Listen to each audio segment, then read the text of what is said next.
Welcome back to How to Make Money with Binary Options, Part 5, Historical Paper Trading Concept. Now, we're making this series why just in response to different feedback and students and people inquiring about binary options. Binary options is still very popular.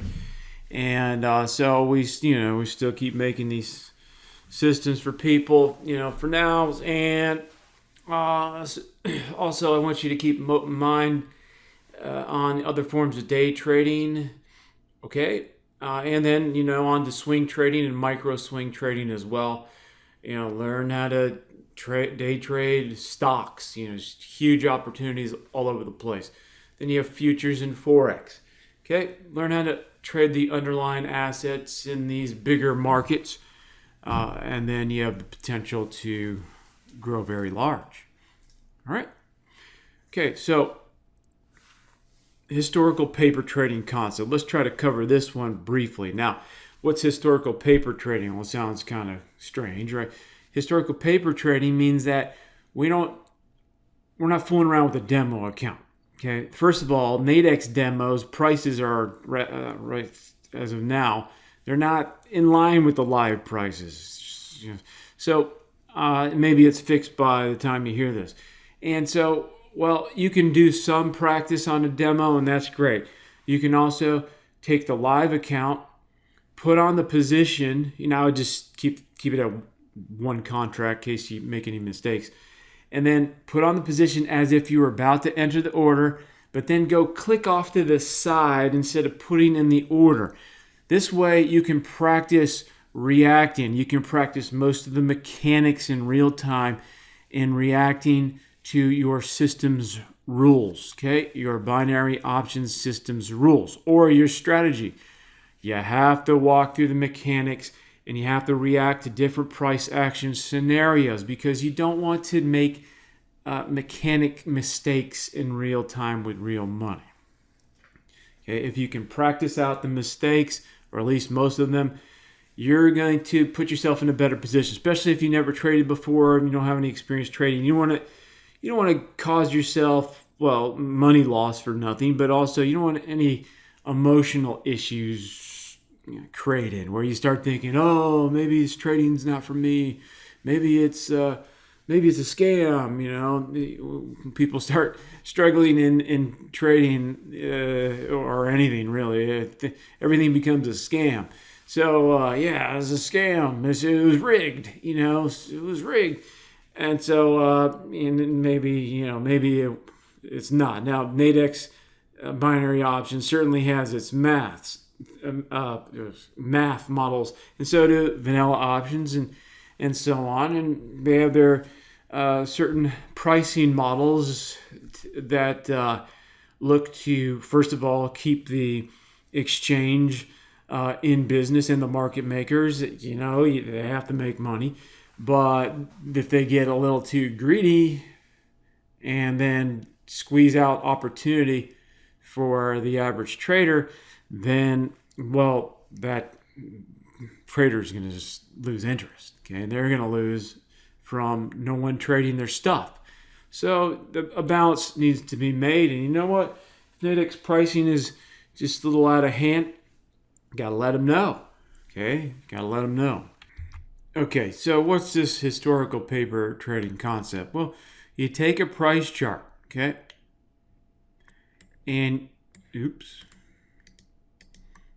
you move the price chart to the right, okay? And then from there, you get your right arrow key. And you just simply press the right arrow key, one bar at a time. So as each bar pops up, you ask yourself, okay, according to your system or strategy, what do I do here? What do I do on this bar? What do I do here? Okay, and if you see, I have an entry set up, okay, then you immediately practice putting in the entry. Now, firstly, you can start mentally. You can say, you may need a picture of the strikes up there to see what's available. NADEX can change their strikes around here and there too. So you're trading the 20-minute binaries. you trade in the 2-hour binaries. All right, so we can walk through the order process. We can say, all right, I need to immediately identify the current price. Where are we at? 1469.8. All right, so we have a sell side order below the low of this bar because that's what my system says. So I'm going to go sell below the low of this bar. So what do I need to do? So I need the at the money. Let's say I'm trading an at the money binary. So then I have to think, well, all right, now what are my parameters for at the money? Where's the indicative? Well, NADEX is going to have its pricing flashing up there. So if I'm at the money, I'm looking right away, okay, what's closest to 50? What's closest to 50? And then in my system, do I have the ability to favor slightly out of the money?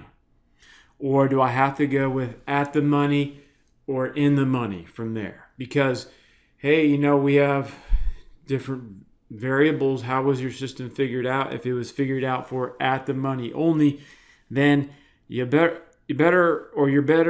off sticking with the at the money as close as possible to slightly in the money. Now, again, that's going to depend on what's available on the NADEX strikes, because maybe on the NADEX strikes you don't have a lot of nearby prices on the nearby strikes. Maybe the strikes are a little bit wider and you don't have the ability to even get in at the money position. So you have to pick and choose. And you know what? If the pricing is just not even good enough, well, you have to look at the strikes and then you have to look at the deltas. How many points is it going to take me, or how many ticks is it going to take me to get in the money? Then you make the assessment there, which is subjective. If you're going to go against your system and say, well, I'm going to go out of the money on this position, or I'm going to go in the money, whereas your in the money's price is really not very good. It's not even close to the 1-to-1 risk to reward ratio that you would associate with an at the money position. So you can also say, you know what, I'm not going to go and take the chance on the out of the money this time because the NADEX strikes aren't giving me a at the money ratio of close to 1-to-1 ratio. So either I'm going to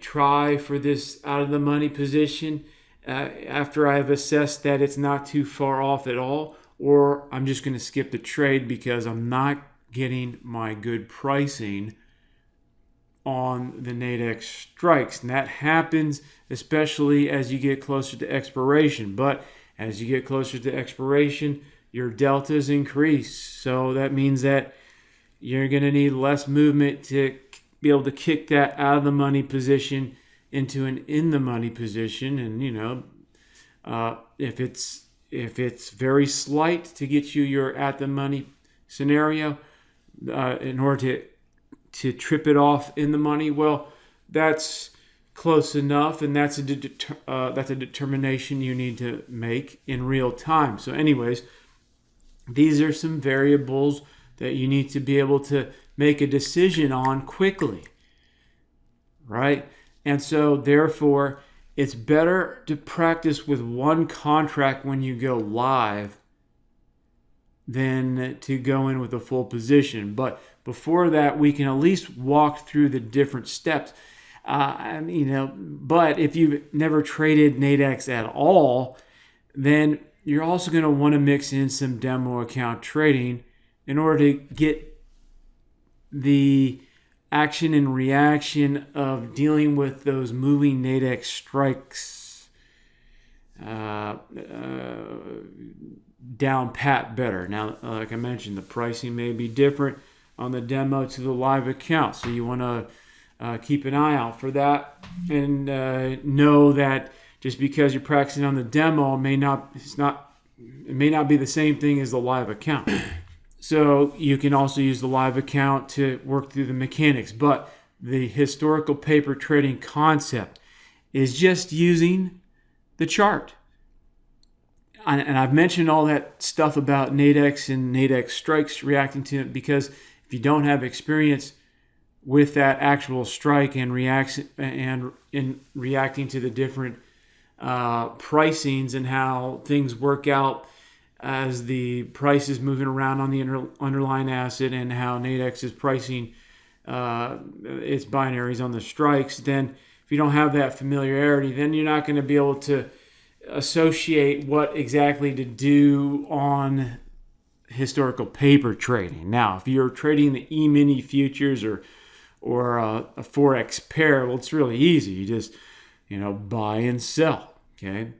Or sell short and then, cover your trade. You're just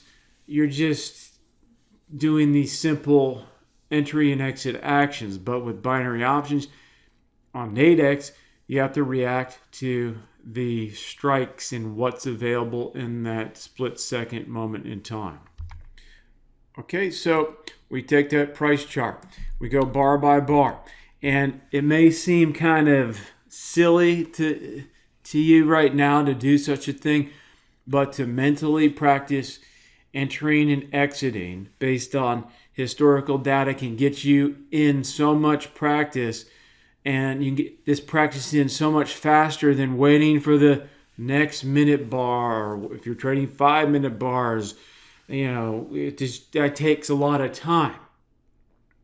Whereas we can practice a certain amount of mechanics of our system and its system's rules by just simply shoving the price data back like this. And here we go. Okay. What do I do now? Do I have a trade entry? Oh, okay.